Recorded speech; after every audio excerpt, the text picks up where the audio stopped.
अस्सलाम वालेकुम नाज़रीन, यहाँ पर आपको एक ब्रेकिंग न्यूज़ से आगाह करते चले। आईसीसी ने नई टेस्ट रैंकिंग जारी कर दी। हसन अली को बड़ा झटका लग गया।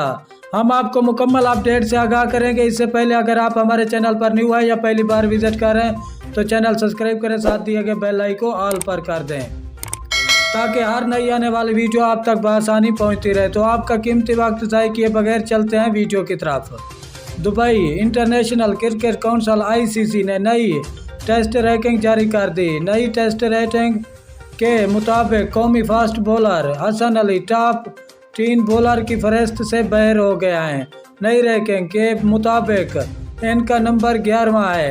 स्टार बल्लेबाज और कौमी क्रिकेट टीम के कप्तान बाबर आजम बल्लेबाजों की फहरिस्त में 9वें नंबर पर, जबकि शहीन शाह अफरीदी की फहरिस्त में 3रे नंबर पर मौजूद हैं।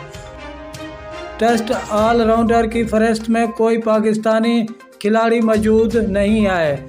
शुक्रिया नाजरीन, हमारी वीडियो देखने का। मिलते हैं नेक्स्ट वीडियो में।